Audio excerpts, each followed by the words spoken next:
2023 সালের 13ই জুলাই 31 দফা সংস্কার প্রস্তাবনা আমরা দিয়েছি। তখন এই সরকার কিভাবে যাবে আমরা জানতাম না।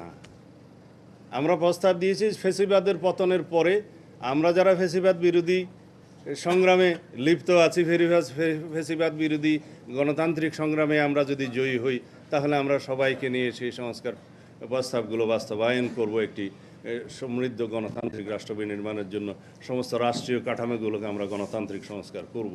তো সুতরাং আমাদেরকে যদি বলা হয় যে সংস্কার শেষ করে আপনারা নির্বাচনে আসবেন, সংস্কার প্রধানতম প্রস্তাবক তো বিএনপি।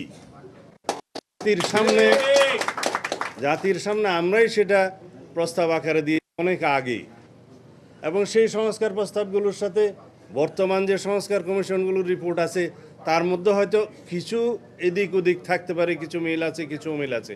সেই বিষয় নিয়ে আলাপ আলোচনা আমরা কন্টিনিউ করতে পারবো, আলাপ আলোচনা চলবে, কিন্তু সেই আলাপ আলোচনাকে আমরা সমাপ্ত করে তারপরে যদি বলি যে নির্বাচন হবে, সেটা তো আনসার্টেন ব্যাপার।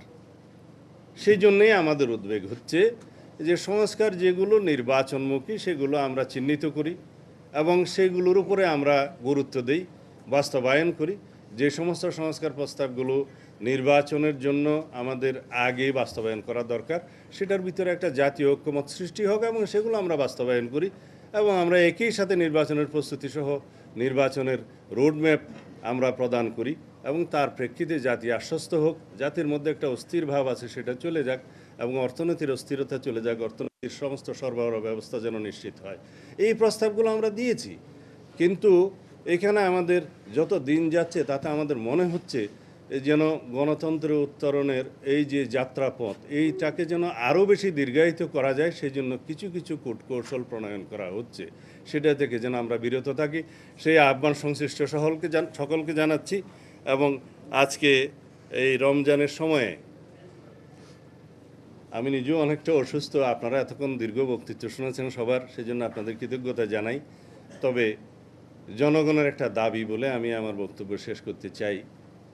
বাজারের অবস্থা ভালো নয়, দ্রব্যমূল্যের ঊর্ধ্বগতিতে মানুষের নাবিশ্বাস।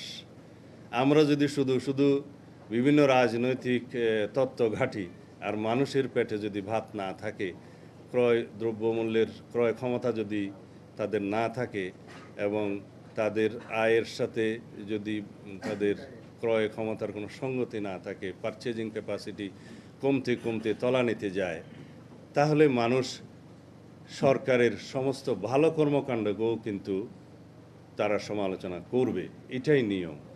তা আমি আশা করব সমস্ত উপদেষ্টা মণ্ডলী, মাননীয় প্রধান উপদেষ্টা, আপনারা রমজানে গরিব মানুষের দিকে লক্ষ্য রাখুন, যাতে বাজারের পরিস্থিতি এমন হয় যে গরিব মানুষ অন্তত তাদের ক্রয় ক্ষমতার মধ্যে, ক্রয় সাধ্যের মধ্যে যাতে তারা নিত্য প্রয়োজনীয় দ্রব্যগুলো পায়, সেজন্য বাজারের সরবরাহ পরিস্থিতি এবং দ্রব্যমূল্য পরিস্থিতি উন্নয়নের চেষ্টা করুন।